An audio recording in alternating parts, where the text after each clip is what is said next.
I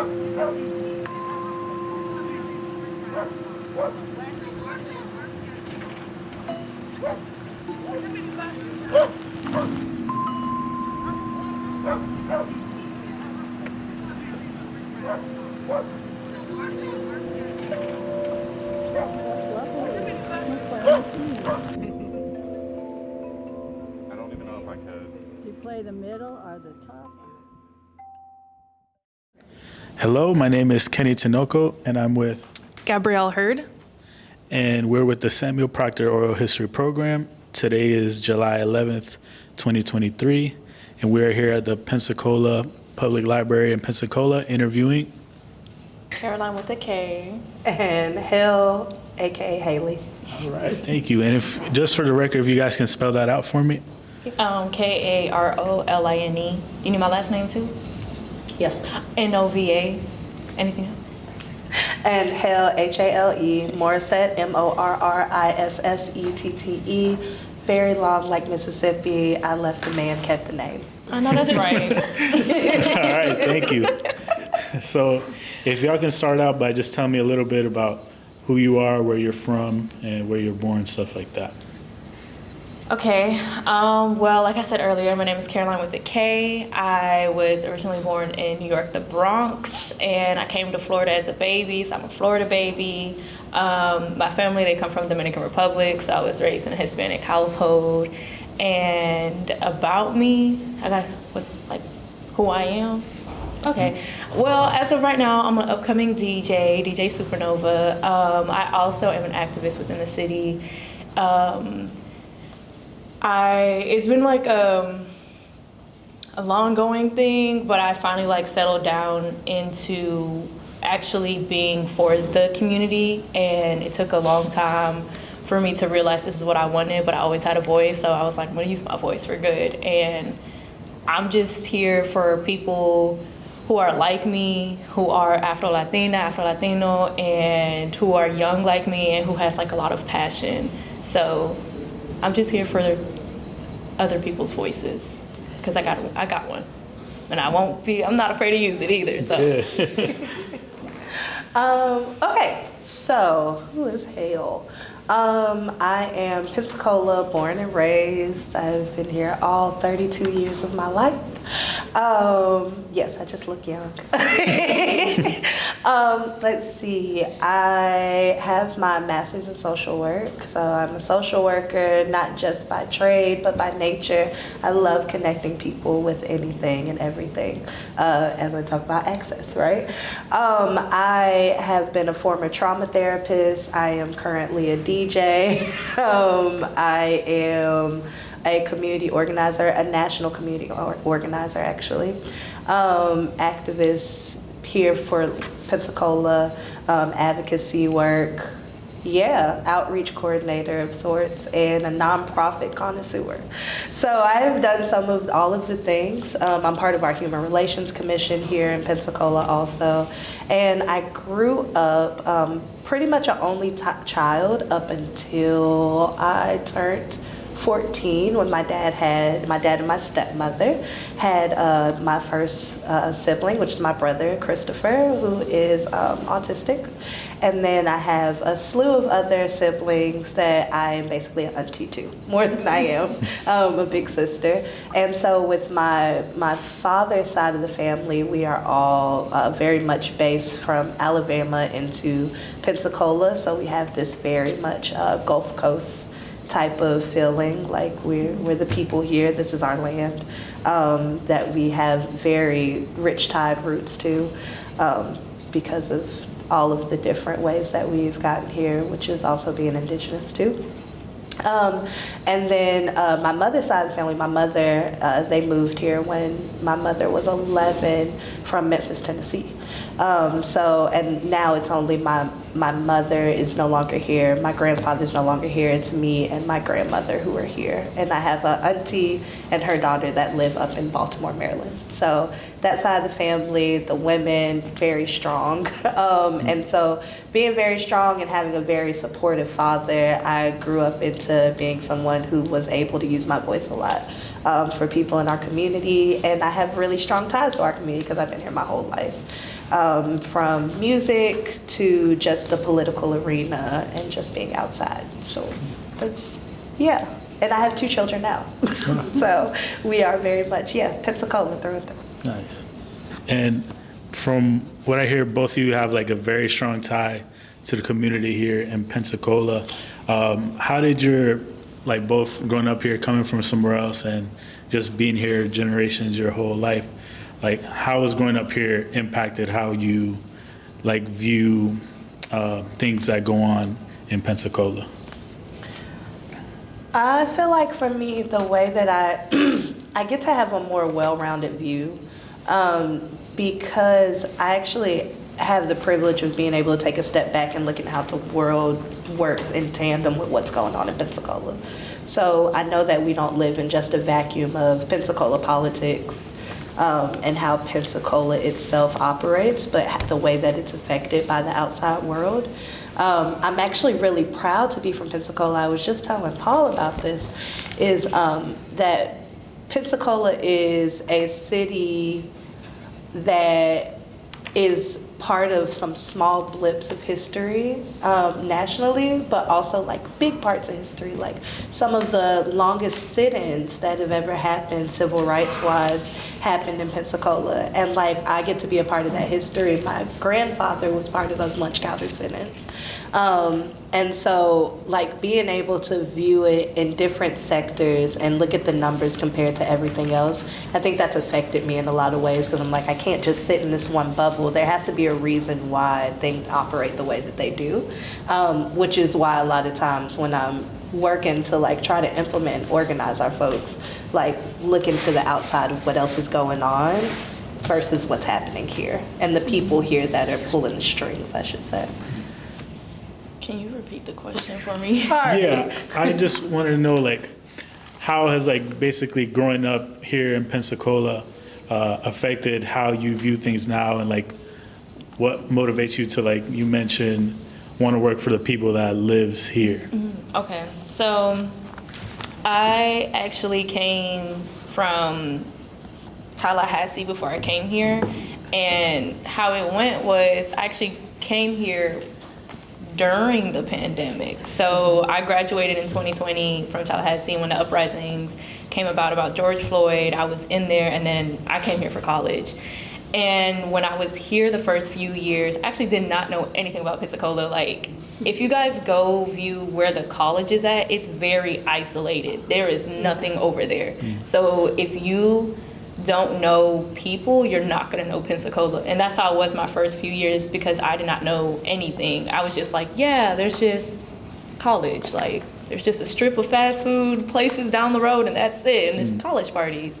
So I actually reached out to Hale first back in 2021, and I was like, hey, I wanna be a part of this organization. It was called Dream Defenders.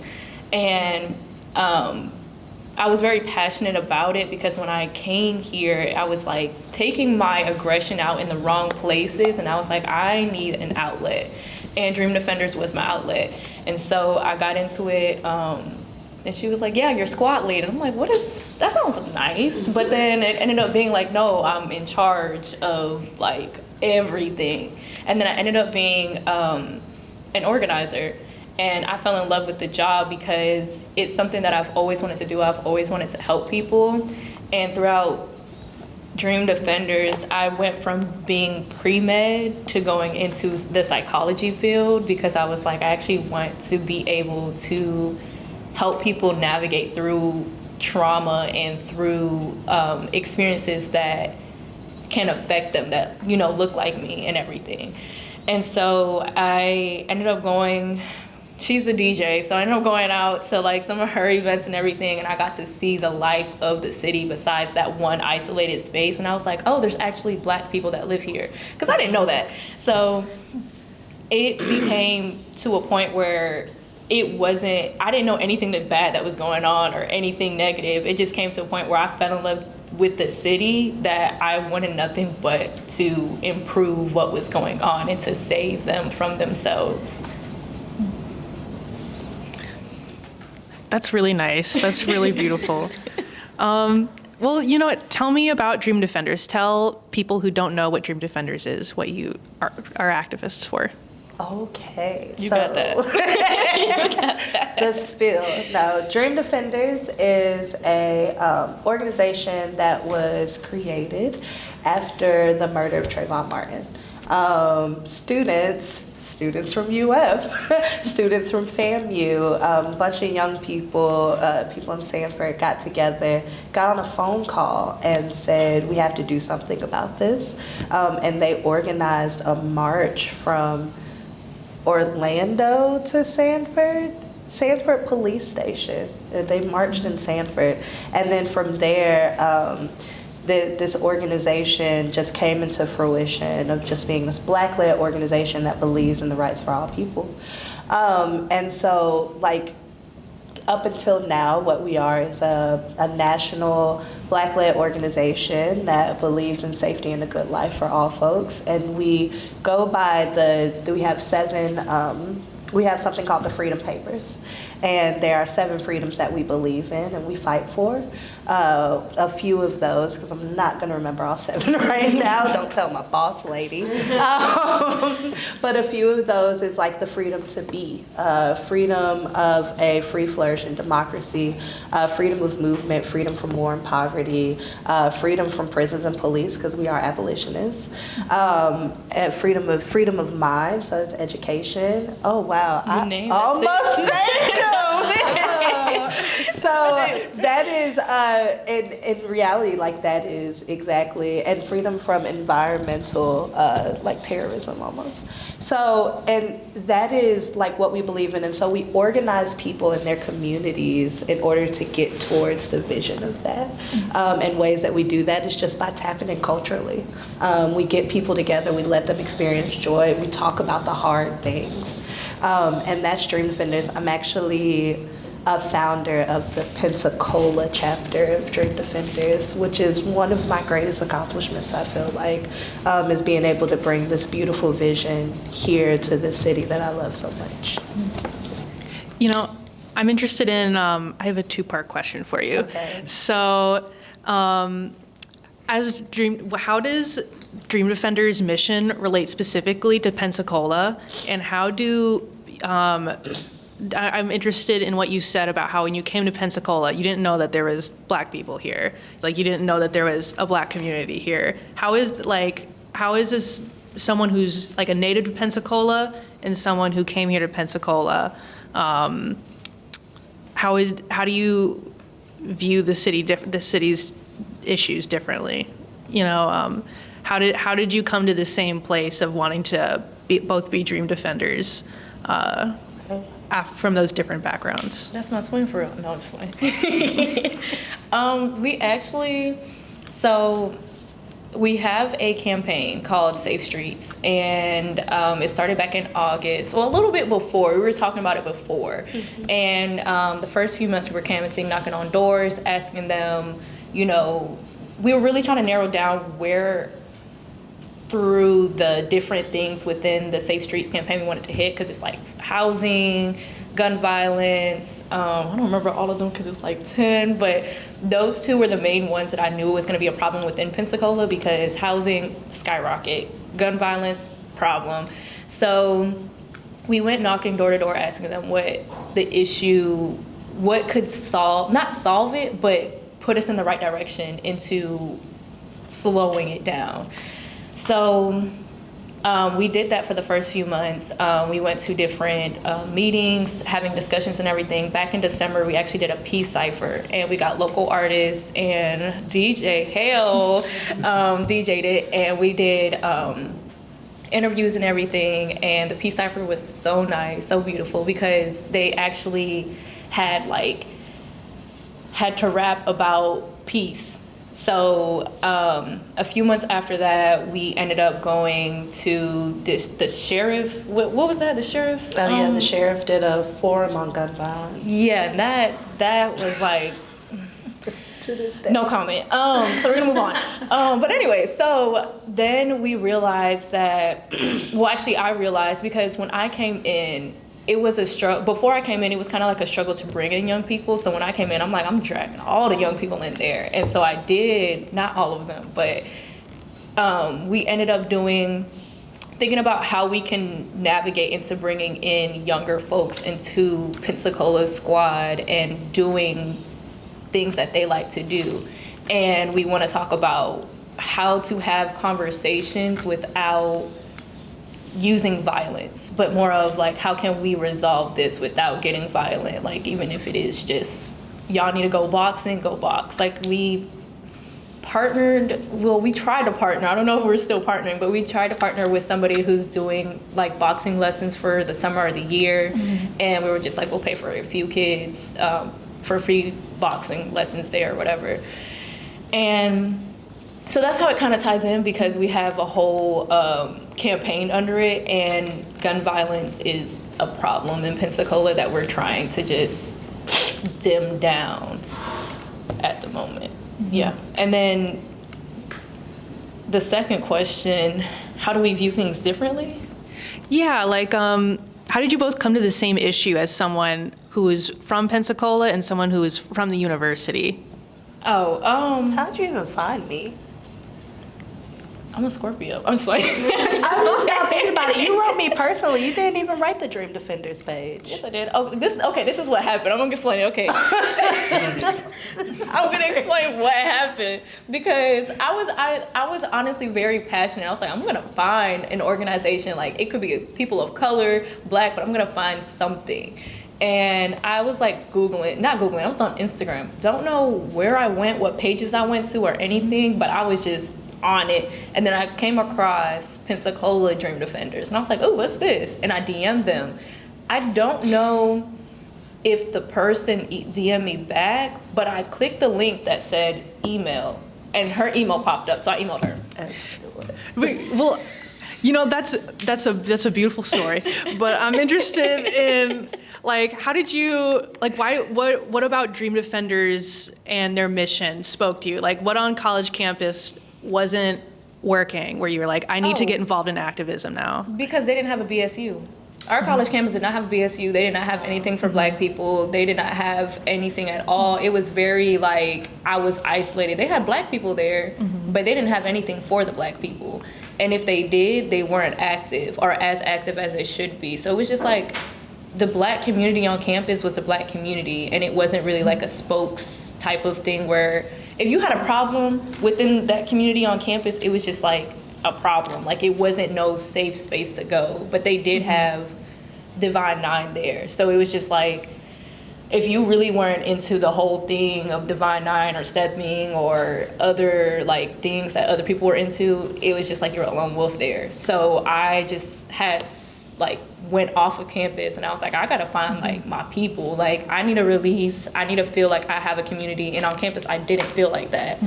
And I ended up finding Dream Defenders. And since then, like, it not only was a group of activism, but it was my family. Like, I don't want to cry.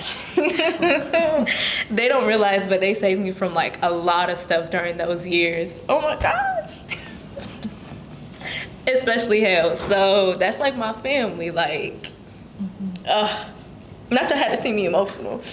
But anyways, but they the morals that they have, the freedom papers, like everything down the line that they had, everything spoke to me, because it wasn't only just like, oh, we're gonna go protest, we're gonna go like have sit down talks. It was like, we're gonna do this because we're all passionate about what's going on in the city. And that's what I love the most, because I'm like, I just want y'all to be authentic, and that's what it was. And it was just like a second family to me.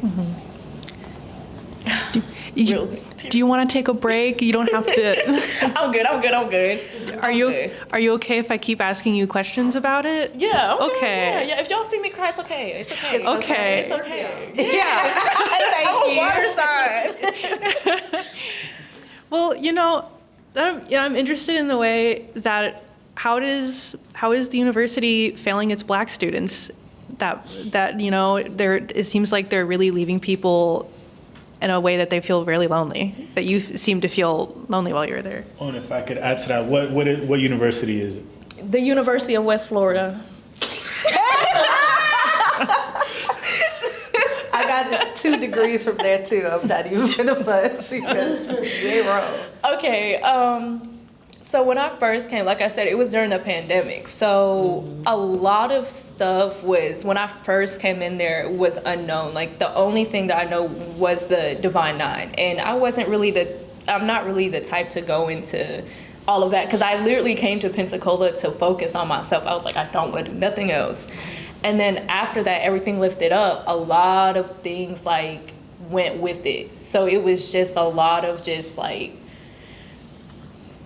white organizations going around, and I wasn't really comfortable with it because I just didn't see my people. And eventually, I want to say last semester, they just got an organization, like the African American organization, but I don't associate with them because I actually had a situation within said person and organized a different stuff that happened. I don't really want to speak on it, and I just don't feel comfortable or trusted because they have done stuff to other people that just does not make me feel safe, and I don't feel safe. Like if I were to recommend an organization on campus, I wouldn't feel safe to direct it to that specific organization just because who runs it. So it's just like they fell all around, and I don't know. They just fell all around, and I don't know if it's the staff or the students. Like, I don't know where the issue is, and I just felt stuck, and I was just like, it got to a point where I just didn't even want to associate with anything on campus. I was like, y'all got it, I'm out. So. Well, that makes me interested in how does this white institution affect Black residents in Pensacola? It seems like if they're failing the people on campus, I wonder how it affects people in the community. So UWF has always been, okay, I'm in a unique position because one, I've lived here all my life, but also my mother was a student. And she didn't finish. She got to her junior year. We lived on campus at one point in time when I was younger, and then I went back and got my 2 degrees that I have with them. UWF, as it's grown, just in ways that big universities in other places have been really instrumental in building out the city. Right? They handle the studies, right? Of the way that they look at things and report back and stuff like that. The money that comes into the city may be with the universities. There is not a lot of pouring into the community outside of the studies that the university does. But especially in this moment right now, where we have already seen like our diversity, equity, inclusion department has been stripped. Someone texted me the other day and was like, I think the social work department is gonna be gone soon, which is an atrocity because and not to be biased, social workers are important in this world. But they are slowly stripping away, and we're some of the first to begin to strip away some of these things that other universities are pushing back against. But they went without issue. I personally love the faculty over there. I love the president, Martha, amazing. But when it comes to like standing up and being a part of the bigger community of Pensacola, UWF does, it stays siloed to itself, which of course would mean that those who could be included with what we have going on in the community could be a part of that and be able to help inform and build themselves up. They don't get that chance because of not only where they are physically, but the way that they're siloed away.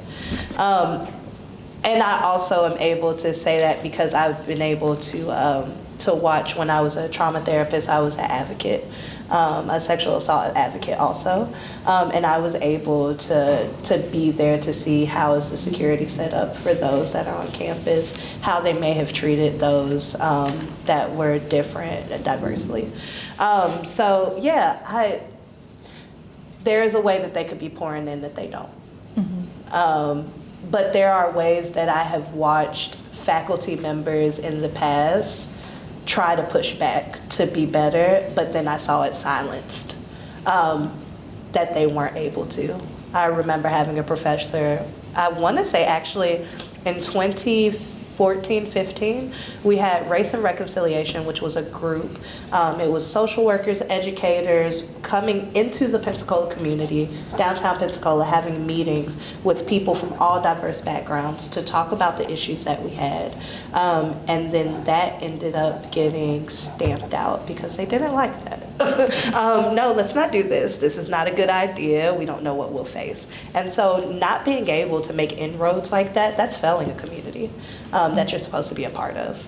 But the money is there. They'll build a thing. They'll put names on things. You'll see that. But yeah, as far as that tangible benefits that you're saying, it sucks. Yeah. Yeah. You know, I'm interested in how did you get involved in this work first? What was like your first, do you remember when you were younger, what your first time you realized like, man, that racism is a problem in Pensacola, or tell me about that. So I like to say that it's a privilege because everybody doesn't have conversations with their children about race. Even Black folks, we try our best to like not talk about it as long as possible.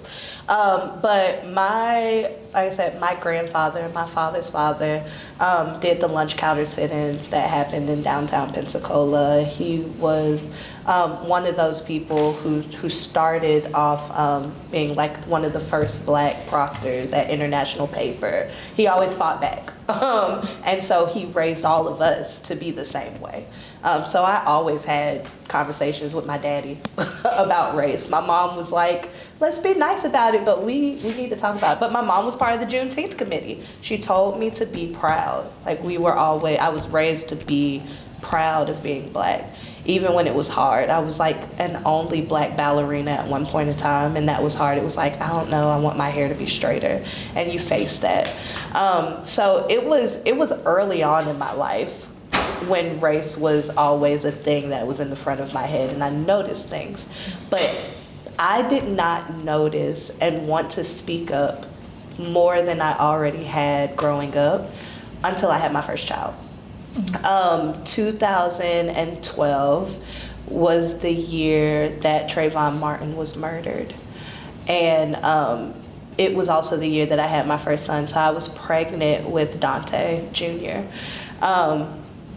And thinking about it, and I was actually in Alabama at the time, and I was like, a little Black boy from Florida just got murdered. And people are raising hell, but there are also people saying that he's all of these other things that he's not. And I'm bringing a child who is, I know, gonna be huge. Like, I looked like I was pregnant with twins. I promise you, I knew he was gonna be huge. And huge he was. My child was 10 pounds and 2 feet tall when he was born. Like, I just knew I have to protect him at all costs. What is it that I'm gonna do? And it started with that early online activism, right? I'm talking to people on Facebook and Twitter and all of this, like, do y'all see all of this? Like, what's going on? I'm talking to everybody in the community. And I'm like, who do I join? I joined the NAACP for a time period. We have Movement for Change here. I talk to Movement for Change people. But 2014, when I had my second child, I was literally right after laboring with him 2 days. I was still in the hospital.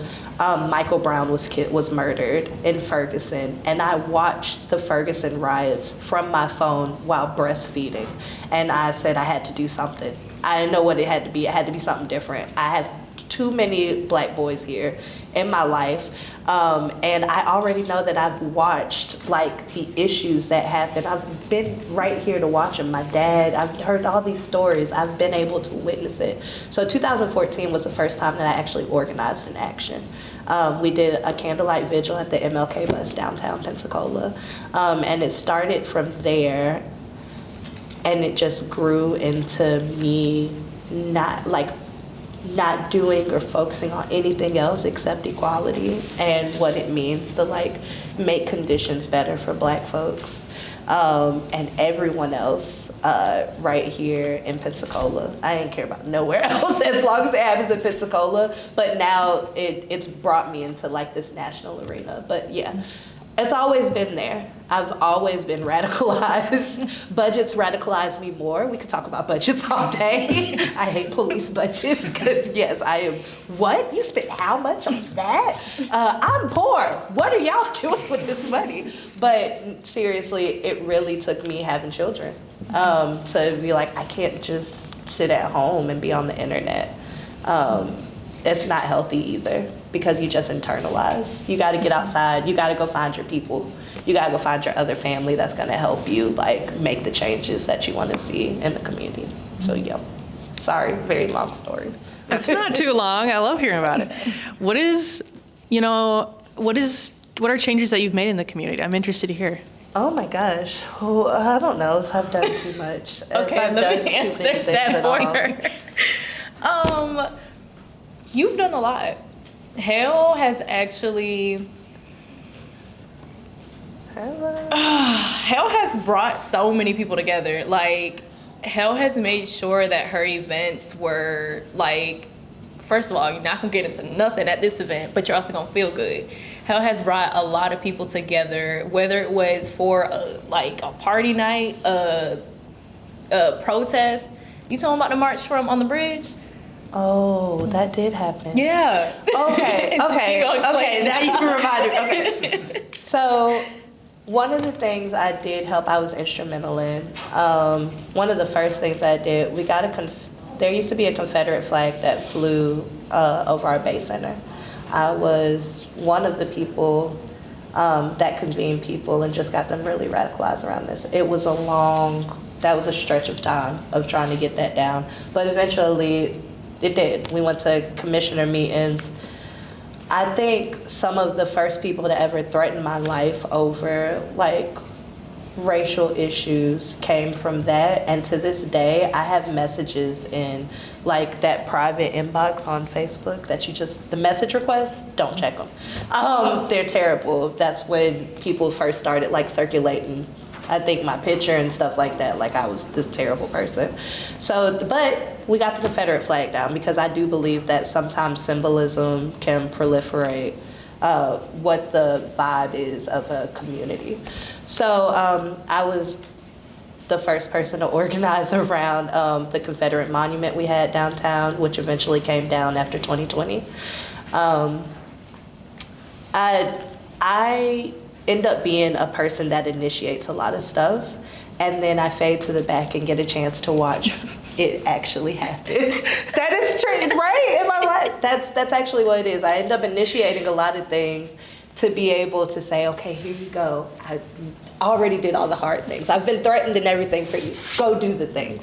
The thing Karoline wants to talk about. In 2020, during all of the uprisings, we had graffiti bridge protests. It's a bridge that you can do graffiti on, and then it leads into the Chappie James Bridge, which is a bridge that goes to the beach.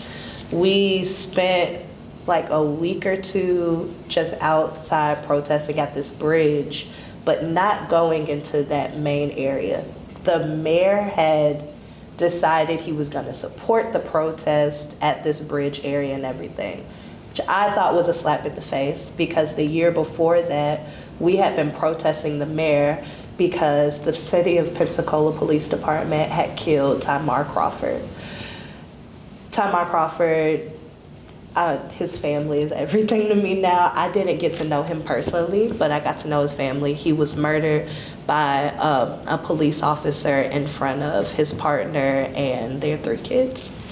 And so we had solidly for a year given demands of the things that we wanted the police department to do. One of those being more trainings on diversity and inclusion, which actually did happen. Another thing was we wanted a board, a civilian overview board. We wanted them to take care of the family, which did happen. And so that's 2019, fast forward to 2020. Crap, I'm sorry. this is reminding me, okay. 2019, we organized upwards of 600 people to march to the Pensacola Police Department and demand these demands. And that's how we got some of those demands that were met in 2019. And then 2020, we were still keeping an eye on it, like, where's our civilian board? And they said they were working on it. They were asking different white people in the community to be part of this board, not a lot of black folks. And the mayor came to a rally at this graffiti bridge protest, and he said all lives matter, and that he supports and wants to do whatever the community wants to do, and like, let's have a barbecue, let's be great. And I lost it. I could not believe. I was shaking, I was crying. I think I left my body for a minute because I could not believe that the mayor came and played in our faces like this. I was not the organizer of the rally. I was helping the person at the time who was like the lead organizer of all of this. It was a grassroots type of thing, no organization necessarily. But I was able to speak on the microphone after the mayor brought people into the streets. We kneeled, and then I made a very conscious decision that we were going to take over the bridge and demand the mayor come speak to us face to face about all of the demands we had made the year before and the way that he was just basically being fake. This was in the middle of the pandemic. It was early in the pandemic too, because it was in June. So it was early, but did not care, we were outside. And so thousands of people were at this graffiti bridge. Probably about upwards of 20 people took over this bridge. We shut down this bridge for about an hour, and the mayor conceded, and he placed me on the civilian board, review board. Within a week, we had a meeting for that board. So that is actually, unfortunately, the outcome too of that was HB1. That next year, which was the law that Governor DeSantis brought down. He cited the taking over of that bridge as one of the reasons why he wanted to support HB1, which was blocking traffic, riots, and protests. And so, yeah, prolific, but also there's so many consequences that have come down the pipeline ever since because of that. And yeah, that's one of the big ones that I think are talked about a lot, but it has come with a lot of strife, and we're still working. We're still always working and doing things and establishing and trying to get more statutes passed, and yeah. Mm-hmm. So I've done things. A lot of things. You sound brave as hell. Okay, that's all. I love it. Tell me, that's, I think we hear about all these things that activists have to do to make change in their community, and you sound brave as hell, but that also sounds so stressful. Like, how does that affect you? Because that's important as well. Yeah, it takes a lot out of me. Yeah. How do you take your mental health days, Hale? Okay. Yeah, not too much. So yes, it does take a toll mental health wise. To the point there's an uptick. I think sometimes folks may even see that, like, you'll see someone that has been branded the activist, right? And in the papers all the time, all of these things, notoriety, and then you'll see them drop off the face of the earth for a while. But what people don't see is that you're dealing with people in your community that don't appreciate what you're doing. Everybody's not on board with this, right? Literally the same day after that bridge takeover, I was lambasted. I was talked about like a dog in a church with a bunch of Black elders and organizers and leaders in our community that were like, you didn't have to do that. We just think it was really aggressive and da-da-da. And I'm like, there's outcomes, and we've been playing with too long. But like, it's stuff like that that does take a toll on you. It takes a toll on your heart because you're like, I just want better, and it doesn't feel like things are moving in the way it should. And you have to make calculated moves that you have to be okay with people not loving you anymore. Like, not forget not liking you. I'm sorry. Forget not liking you. People not loving you. People who've watched you grow up, who have respected you for so long, and just deciding you're just like a youth that's just doing things. And it's like, no, I've been a calculated organizer in our community and helped a lot of y'all like turn around voting rates and things like that. And now you just consider me this way, and it hurts, and it's painful. And so a thing that I have decided to do was, one, close up my circle, close up, like, my family time is my family time. I spend a lot more time with my children now. I spend a lot more time with my partner. He is everything.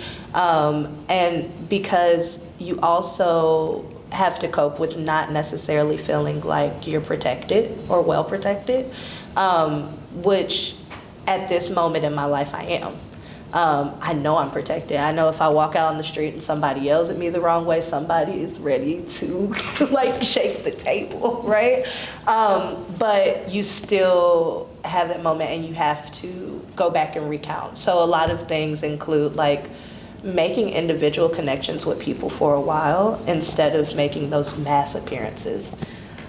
I don't like being seen like that. My voice doesn't have to be heard, which is why I like being a DJ. All I do is play music and speak through that, right? But taking time, finding a therapist, finding a group of people that are gonna respect my autonomy and know, like, if I have to fade to black and just be home, that I'm gonna need that. Because the constant toll of like being accessible, as much as I want everybody to be able to have access to everything else, if I am too accessible, I am too vulnerable. And as much as it is okay to be vulnerable when there's gonna be an exchange of things, it's not okay to be vulnerable when people are just gonna use you up and throw you out. And I had to learn that the hard way.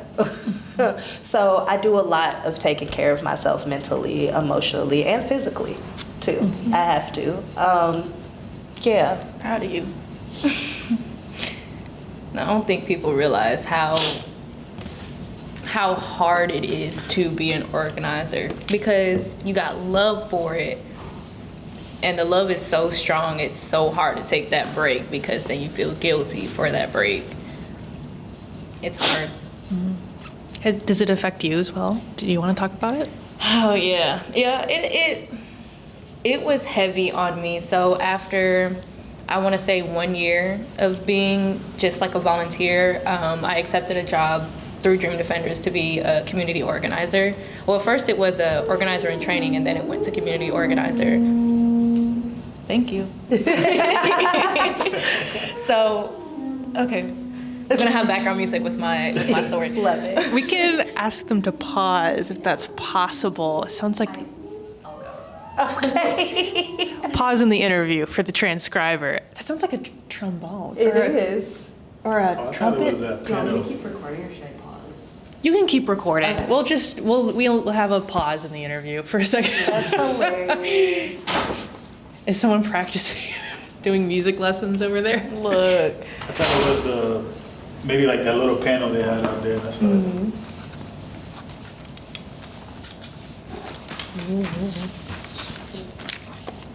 You guys are doing great, by the way. I love hearing you. Thank you.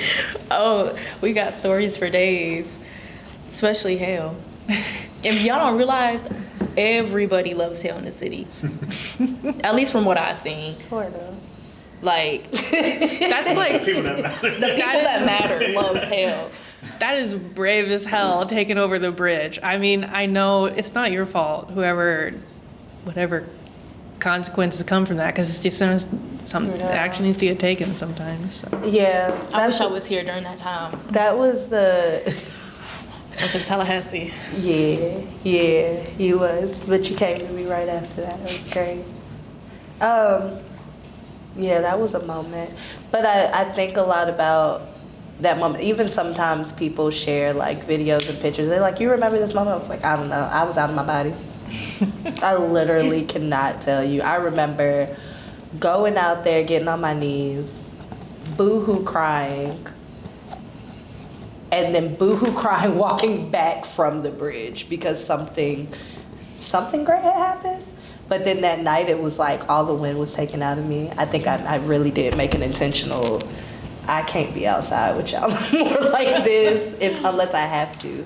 But I mean, yeah, when I think about like, would I go out and do something like that again for Wakanda? Yes. I literally, for Black Pensacola, I would do it again. I just don't see, they have to talk me out of going to get arrested at the Capitol and stuff. No, for real? Like, I was ready to go do it. Why not? But y'all was like, oh, we need you to drive us back to Pensacola. Right. You know, the rest of us, all right, do all of that. Like, everybody's not getting arrested. But no, I mean, I don't see the point in just sitting and not being a part of making sure that things get done. And I do feel like that anger can drive you into a positive direction if you use it the right way. Let's pause for a second, because this is all really good. Oh, yeah. This is continuing the interview. Okay. So we were talking about how does activism affect you mentally, physically? Right. So I became a organizer in training, and then I became a community organizer. And that was all like last year until May of this year, actually. And that was the hardest year of, I don't know, I can't even say, but it was a really hard year because my passion and my love for the community was so heavy, but at the same time, my mental health was getting a big toll because as I was showing up for the community, I wasn't showing up for myself in any way. And it was hard to, at the same time, I was also a full-time student. So organizing isn't just part-time, it's always full-time, it's always go. I always explain to people, it was feeling like I was doing 2 different majors and 2 different subjects at the same time. And it was difficult.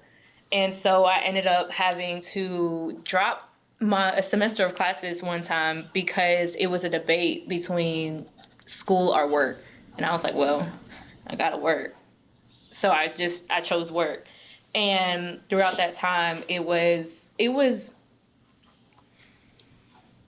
a time for me to find balance with how am I going to show up for the community, but also find a time to show up for myself because I was dealing with a lot when it came down to deaths, Black people dying, Black people getting murdered, hearing about gun violence within the community. And it's always just like, what do I have to do next? I have to do something. It's like always overwhelming my mind. And then when I got back into school, it got overwhelming again, and then I switched to doing it part-time. But like I said, part-time is not part-time when it comes to organizing because it's also like I don't feel like I'm doing enough. It always felt like I just wasn't doing enough, full-time, part-time. And it was a couple of times throughout that year I was thinking about getting bankrupted because I was like, I need to find the help, and I just don't feel like I'm able to seek for that because I don't feel like anybody understands what organizing does. And before I had resigned, I actually went to go seek for help, just to somebody to talk to, that type of gist, somebody in person. And I went to the hospital, and then I ended up getting falsely bankrupted for 3 days. And I lost my mind because I was just like, I'm not supposed to be here. And all I could think about is just like, I need to finish up this job. I need to finish up organizing and everything. And I ended up finding out the reason why they did it was just because of nothing to do with anything as of now, but more of because I was diagnosed with depression like years ago. And when I got out, it was hard to readjust into the community again, and that made me realize, like, it brought light into how people who are arrested or who do get into bankrupting and everything, because there were people there who have been there for months and for years, and I'm just like, how are you guys gonna get out into the real world? And it brought attention into how like bankrupting and everything does not apply into the real world. Like, everything that was going on there was just for that facility, because I had asked them one time how we need things that are also going to be applied from here to the outside world that I can apply it to, and it just wasn't anything like anything that I could bring from out there into here. So the readjustment was like, it was awful. It took me a week, and that was just after that I wasn't working with it, but I'm still squad leading, organizing with Dream Defenders and everything. But when it comes down to organizing, it's really like you have to find a balance for yourself too, because if you don't, then you can lose yourself in the work. And I've lost myself twice within the work. I'm not gonna lie, but yeah. Yeah, I'm just thinking about, so my transition into being a full-time organizer, I came out of being a trauma therapist into it because I was like, I love meeting with people. I was, no brag, but I was a great therapist, y'all. I was an amazing trauma therapist. But I was like, I gotta do something on a bigger level, and it won't be as much trauma for me to hold like people's stories, da-da-da. And I ended up getting those stories on bigger scales than I had even thought. And but the reason why Dream Defenders was the organization that I like, Dream Defenders or Die, like it's my heart, is because we actually are a trauma-informed organization too.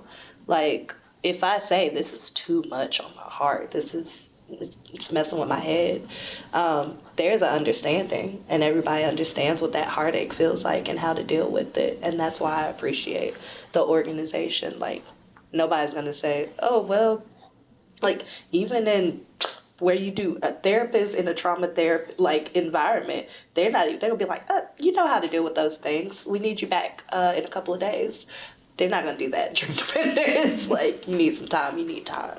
And you're gonna get that time. And if you need the resources and we can find it, we're gonna do that.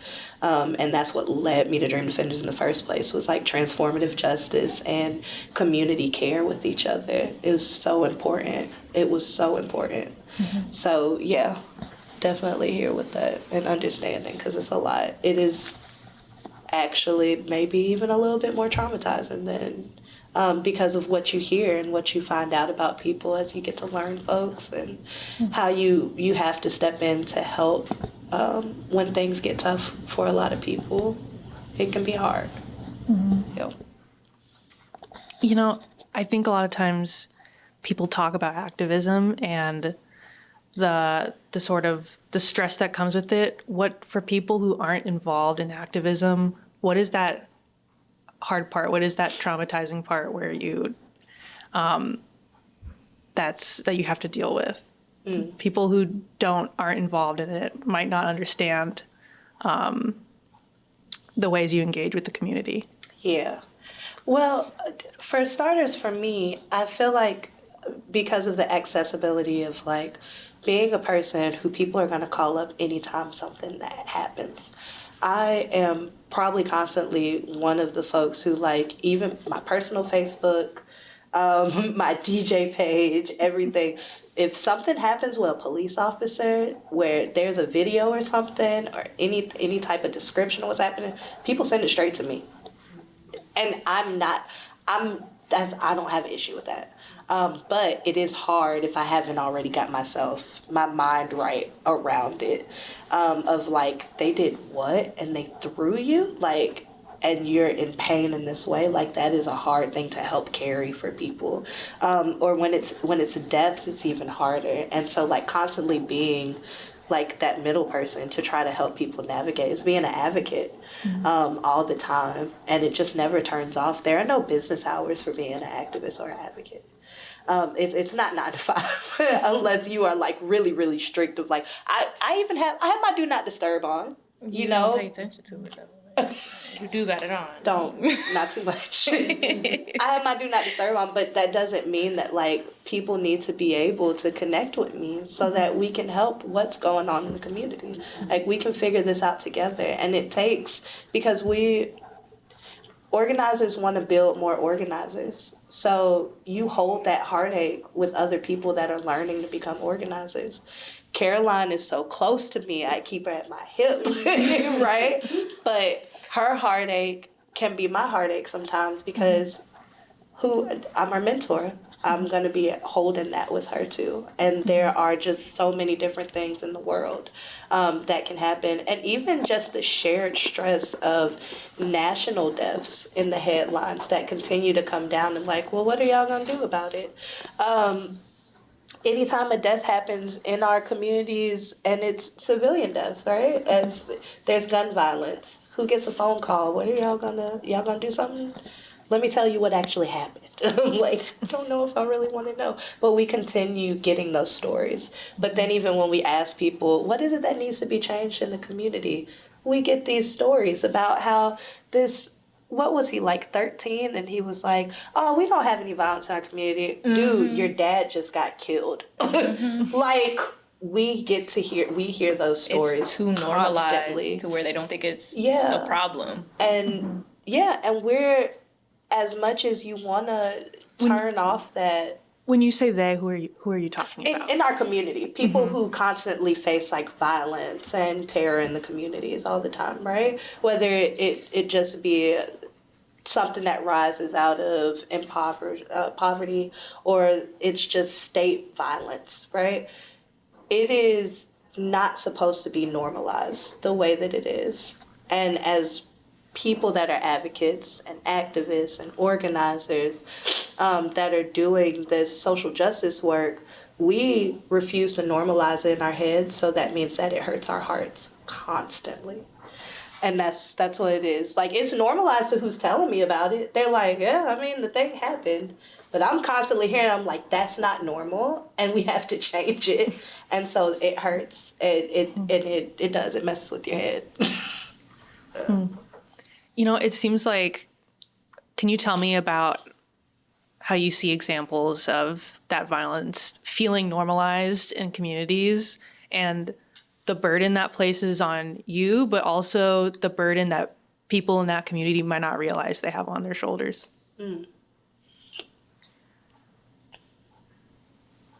That's a big question. I'm sorry. So like they were saying that the little boy, 13-year-old, who said there was nothing going on, like there's no violence. That was around the time we were canvassing in neighborhoods. And we went to this neighborhood, and once the sun went down, there's a park right next to the neighborhood. Sorry, for context. There's a park right there. Like, you could literally walk and it's right there. Once the sun went down, there's no lighting in that park. There's nothing. So we went to go knock on like doors. We were asking them like, hey, on a scale of 1 to 10 or 1 to 5, how do you think, violence is within the community? At first it was very difficult because they thought we were the police, and we were like, we're not the police. Okay, we just want to help the area. And then they thought we were somebody who was like, somebody political, like, oh, you're just coming here to ask questions and never return back, a campaign basically. We were just like, no, like, we really genuinely want to help. So one of our, what was Derek? What's his position? Our organizing lead. Yes, our organizing lead. So we have different leads, and our organizing lead, there was a group of boys. He was with his brother. There was a group of boys, and he walked up to them, and he was asking all of them a question, and they were telling him a story about how one of their uncles got shot in the neighborhood, and somebody else's family member died. And he was like, okay, so how do you think violence is? And they was like, oh, there's no violence. And then he looked at them, and he was like, you just told me this story about what happened. And then he changed his answer, and he was like, oh, there actually is violence here in this neighborhood. But then we had papers, because they wrote it down, of the scaling of it. And when I looked back at the papers of the scaling of it, it was a lot of 1s and 2s and a few 5s, and 5s being the highest. So it really took a toll, because actually, while he was doing that, I was knocking on another lady's door, and we had asked her about violence. She said there's no violence here. And then when she came out and had a conversation with us, she was like, yeah, my nephew actually just got shot and murdered around the area or something, years back or something. I don't really remember the story. So when she told us that, it was just like, these people can't even trust other people to tell their stories. That's what I took from it. Like, they don't trust people in order to say something. And because I see it as like they do that because also they don't trust people, but at the same time, they're not trying to bring a negative light into their neighborhood, because a lot of times that's what the media portrays, is that a lot of violence going on, don't come here. Police, they're already patrolling the area. So it's just like, at what point, to me, it took a lot to not want to do something for them because of their responses, and it being that they just felt helpless because nobody was helping them fix that light in the park. They couldn't go out past a certain time. The kids had nothing to do after school. So, and some of them, they work from 9 a.m. to 5 p.m. And it was just nothing for them to do. And they ended up doing something. I don't think they could have had something at that park after a certain time or something. And it was just heartbreaking because I'm just like, these are kids, like they're supposed to enjoy life and live life. And now it's like that neighborhood specifically is being restricted from certain hours of the day. And I don't know. It was heartbreaking because I'm like, I just want kids to be kids, and sometimes they literally can't. Like, I remember I used to go out sometimes when I was a kid and get in trouble just because the street lights came on. But it's just like they can't even do that. Yeah, because ain't no street lights coming on. Yeah. It makes me think about how, like, a form of violence is poverty. There is not enough investment in our communities. So some people do go hungry. Some people are not going to have it. And, like, sometimes if you do go canvas neighborhoods and you ask people about it, like, okay, y'all can't get into this place in order to maybe get some breakfast and the kid's going to be able to eat or anything. And they're like, hey, sometimes you just don't eat. And it's like, that's not normal. Mm-hmm. Your child should always be able to have breakfast, lunch, dinner, snacks in between and out between, as far as I'm concerned. Let me take them. But no, like, that is normalized. And it's like, oh, those people over there in that neighborhood, their kids are bad. So, I mean, but I pay for my kids to go to this place, so that's okay. It's like, no, all of them should be able to have service, to be able to have the things they need. Even thinking about, like, when we talked about gun violence originally with some people that we no longer organize with. And they were like, I mean, I don't know what you want to do about it because it comes from poverty and we can't solve poverty. And I'm like, but we can do something. And we can say that we care. And it's just like, it's going to happen. People are going to keep shooting each other. So I don't know what else it is that we're supposed to. And that's not normal. It should not be normalized. Because the thing is that, for one, some people just don't want to do it. They just want to be from the media. And other people, it's just like, they don't have the time. Mm-hmm. And then for other people, it's just that they don't think anything will solve anything. So they just, like, literally just live it just to live. And that's sad, because it's just like, if we came together as a community, excuse my French, we can get shit done, for real. We could, though, if we came together and everybody was on the same, like, mindset. But it's always, it feels like something traumatic has to happen in order for people to open their eyes. But we can't get to it before it happens. And that's the thing, having to organize around trauma all the time, waiting for things to pop off or somebody to have been killed in order to even get people to care. Mm-hmm. Like, that ain't right. Yep. But that's where we're at, unfortunately. And it's happening so much now that it doesn't even do.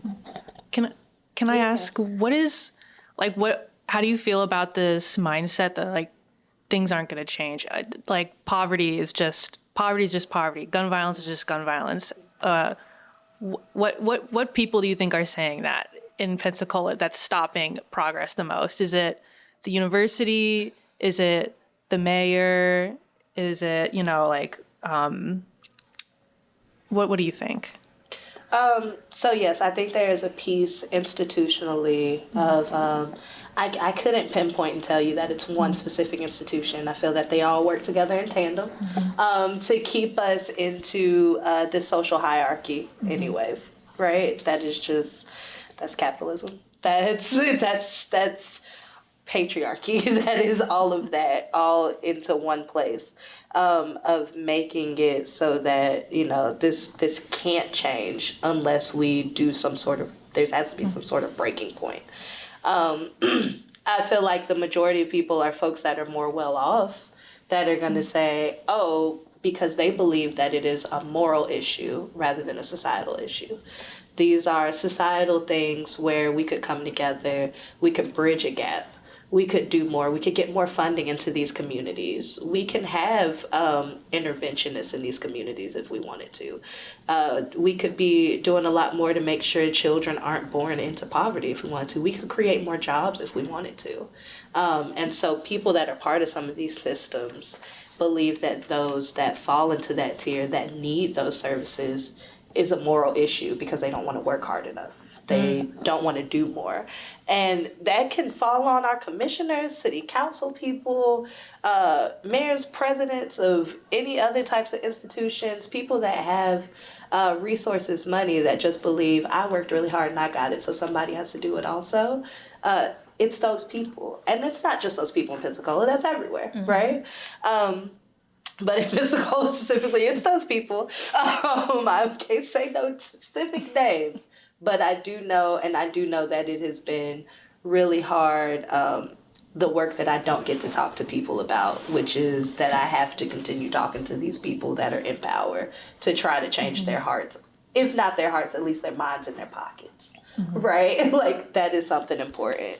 Yeah, So. and if you look at it, a lot of people lose hope. Like, when it comes down to the job market, some people are still getting paid $12 an hour while apartments are costing $1,500 just for a 2-bedroom. So it's like they're losing a lot of hope that nothing's going to be able to change, because not too long ago, I think I heard from somebody, I'm not going to say any names because I know exactly who I heard it from, but I can't, that we were supposed to get more jobs here and we haven't yet. So we were supposed to get a lot more jobs here and we haven't. And people are still getting paid $12 an hour trying to figure out how they're going to pay their bills. But the real issue is that they're trying to wipe off everybody and what do they call it? Gentrify everything. So that way we can't afford to live here. You know, that's like it sounds like the real thing is these people in power say, oh, well, I can't help it. Like nothing's ever going to change. But really, you have to convince them to change, and they don't want to. They're the ones who, like, what is a conversation like that like a lot of the time for you? I mean, people talk about activists talking with people in power, but we don't hear these conversations a lot of time on the outside. So, like, how do you deal with talking with people who don't want to change and put it off on other people? So unfortunately, a thing or a tactic, oh man, I don't know if I want y'all to share this part. I don't do nothing 'cause I don't say that. We can cut. We don't have to do it. No, I'm kidding. Unfortunately, a lot of times when you go into talking with political adversaries or just even people that might be in the middle, but you're like, you gotta move a little bit more this way, right? I love having budget talks. You're wasting my money. I pay my taxes. I make a great salary. Well, a great salary for Pensacola. Like, I could not live nowhere else, y'all, but I ain't gonna start. Because I love Dream Defenders and I would work it for free if I could. But you're wasting my money. One thing that I wish more people would have took me seriously when I talked about it, I talked about with one of our school board commissioners about how these meetings for these book bannings that are happening, y'all have to be spending way too much money having these extra meetings. Why is that happening when my child needs this, this, and that at his middle school next year when he starts? There is no reason. And so a lot of times when those conversations happen, it has to be some leverage. How am I going to go in? I have to go in and tell the mayor, I have this many constituents who are watching you right now. And you're up for term in this year. if we don't get this and we don't figure something out, we're going to be doing the work to get you out of office. You have to tell people that, is this really the legacy that you want to leave? Some of them don't care. Some of them do. Some of them do care when you go through the police budget and you start seeing the holes that they have layered that shouldn't be there, and then they start changing those budgets up.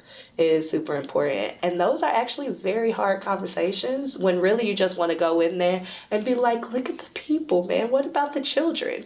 And you want to cry about it because you do, like, you're hurting. You're like, I'm going in here because people are actually out here dying. And you're sitting in this office telling me what you can and can't do when I know that you can. And I know you have the money for it. But then you just have to be prepared to talk about in what ways does it also impact them. And if it's something that you just can't figure out how it's going to impact them, you got to figure out how to embarrass them for not doing it. Which is how, like, things like in Miami, we have a healing and justice center. So we've taken people away from having to call the police for certain things. They're able to go get therapy. They're able to get interventionists. They're able to talk to violence stoppers and people like that. And that embarrasses the state. Tell them, if y'all can't do it, we will. Oh, shoot. Now we got to capitalize off this because they can't look better than us. Pensacola is like that. It's a show me city. Pensacola wants to be, I'm sorry. I love my city to death. But one thing about it, if it's going to look good in the newspapers, if the media is going to look great, Pensacola is the first city of the United States and we want to be this and that, you have to leverage it against them. And everything that I have to do, I'd be like, if we're the first, we need to act like the first, and y'all need to take care of your people. That's what we got to do. You know, I don't want to tire you guys out too much, so this will be No, my... I'm loving it. It's okay. I'm going to be late. I'm interested in this, like we talk about activism and these like big things and these big terms, like, you know, you plan a movement, you change a community, like, but really, like, it's going through the budget and looking at these small little things and catching the little indiscrepancies over issues like over people dying. Tell me about like that process of having to do that to stop violence. Because obviously, like, when you're looking at it, it feels so petty that like they're making you do all these little tiny things just so you can stop people from dying. What is that like? What is that feeling like? Were you around for People's Budget? Okay. It's infuriating. It's infuriating because it's the ivory tower, right? Of them looking down through paperwork, but not actually being on the ground to see the reason why I have to nitpick and pick out this one little thing and say, oh, no, but you do have $10,000 there so that you could do more of making sure that these community centers are open for the kids so that they won't fight over there over the one swing that's left in the open yard, right? It is infuriating to constantly have to go back through paperwork because, one, I'm not spending time being outside with people, talking to people, getting to know people. I feel like when we get to know each other, that's how we keep us safe. We know each other better. I'm not spending more time being able to do that, and instead I'm pouring over paperwork. And only the paperwork that I can access. We don't even want to talk about that, how some of this stuff is not accessible until it's actually passed. It's only pieces of it. And then you just have to get like a really fine-tooth comb and completely look through it. And for some folks, it is even hard to understand the wording and everything that they put into this type of stuff. So yeah, it makes me very angry, which is why I say budgets radicalize me. Numbers radicalize me. I've grown up poor as dirt, no lights, no water type thing. So to be able to see that you have a junior police academy and they have $20,000 and I don't see them nowhere in the community doing a thing, that is infuriating. When I know that there is a community center over here that could be growing fresh veggies for the disenfranchised that only have a Dollar General around the corner. And Our bus system sucks. They cannot go around. They could easily walk over here and pick what they need. Could grandma to make them collard greens over there in the projects for everybody. Like, we could just be real. Like, there are so many dots that have to be connected strategically, but having to do that, it just anchors you.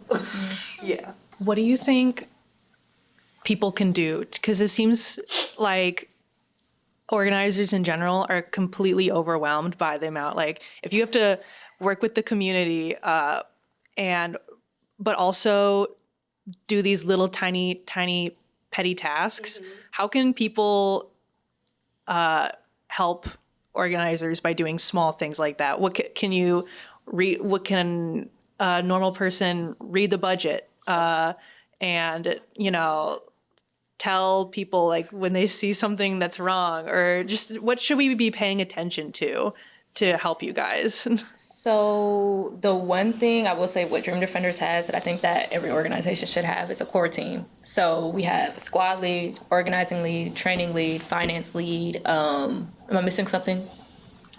Transformative Justice League. Membership Lead. So each one of these roles have different parts within the organization. And of course, when it comes down to our members and everything, they can also like fill in the gaps. So for example, squad lead, that's me. I'm like over the squad, navigate, like the one for everything, right?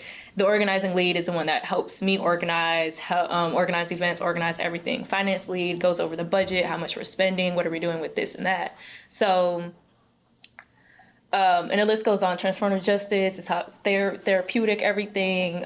Training is training members on if it's going to be like they're facilitating an event or they're going to go talk to press. Like, we have it within our squad, but we also have it throughout the organization too. So say you're coming in as a new training lead, we also have somebody who's a whole training department now. Yeah, a whole training department. We have a whole training department, organizing department, transformative justice department. So we have that. So where to start is just joining, like just come in. And I love that about Dream Defenders because it takes the load off of the organizer, but it also takes the work of the organizer to be like, okay, my squad, like they got it. I'm gonna step back. And it takes a lot because it's just like, you're so used to doing it. Because sometimes you have to rebuild a squad. And we actually, for Pensacola squad at least, we've gotten a lot of new members that's like excited to do the work, excited to take their hands, dip their hands in and do a whole bunch of stuff. And we also have a full core team. So it's like, not one person. I will say, it's hard to ask for help when it comes to us, but help is always there. So if we are like need help, then it's always there. So to start is just by joining, really. Yeah, join an organization.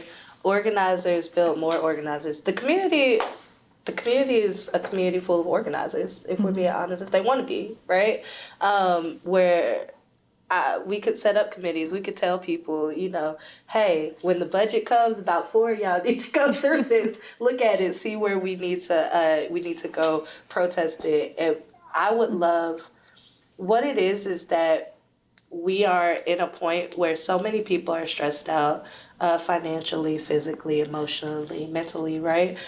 Where maybe they don't even they're working 2 or 3 jobs. I have 2 or 3 jobs, to be honest. But they're so worn out from like life that they feel like if I try to jump into being a part of an organization and doing something, it's going to overwhelm me.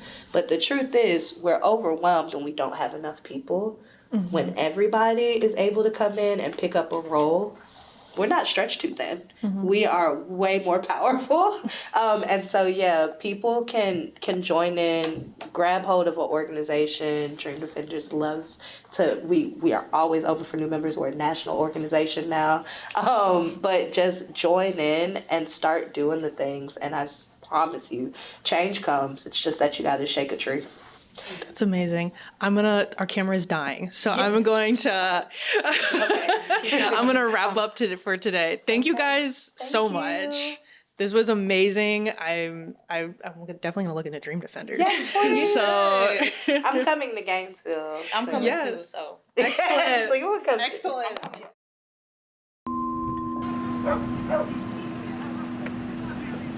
You